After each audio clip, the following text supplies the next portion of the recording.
The boy groaned as he turned off his alarm clock, then walked to the window. It was still dark out, and the boy could see the moon in the sky. I can't believe Maya and Julius get up this early every day, he said, rubbing his eyes. But I promised myself that I'd find out what their school is like. I just have to make sure they don't see me. The boy crept towards the door, the lights off to avoid detection.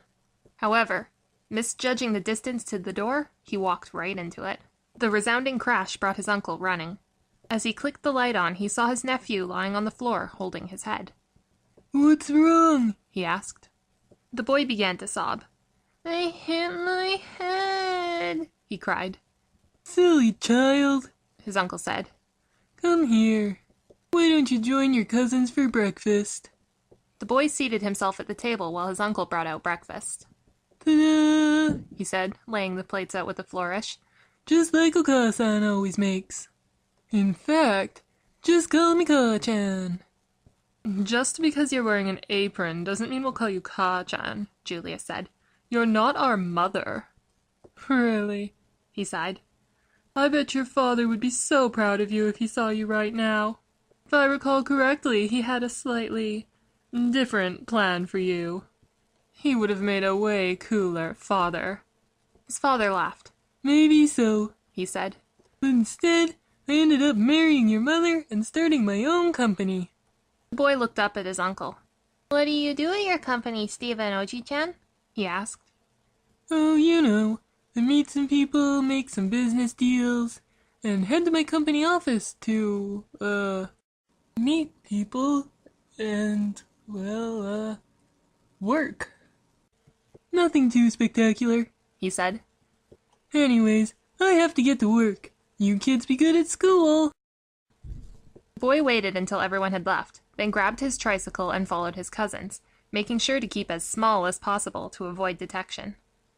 As he walked, the boy found himself distracted by the different buildings. One was a fancy-looking house built atop a hill that he assumed was the Capitol building. Impressed, he stopped to look at it before moving on. Next, he passed by several buildings that were so tall he could barely see the top. "Wow," he thought, impressed. "I should come here with Oji-san later." Not long after that, the boy found himself at the school. "Ah," he said, amazed. The boy searched around until he eventually found Maya talking with friends. The boy watched, awed. "So this is school." Curious, he found a comfortable spot and sat down to watch. As the day passed, he saw different teachers come and go. He beamed when he saw Maya impress the teacher in her language class. The boy didn't know what language it was, but it sounded impressive. The boy then found himself awed by Julius's graceful flourish as he wrote a sentence on the board.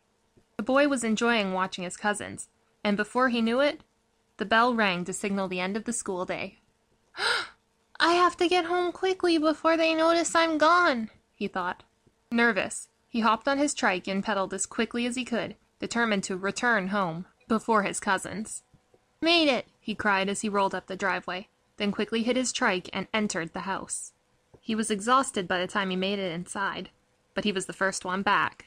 "I should probably pretend I never left," he thought, reaching for some blocks. "I'm so sneaky." The door creaked open while the boy was congratulating himself, and he heard his cousins enter. "Tadaima," Julius said, then noticed his cousin playing on the floor. "Playing with blocks again?" he asked. "Phew, I wish my life was as easy as yours. Staying at home and playing all day must be nice. Just wait until you have to go to school."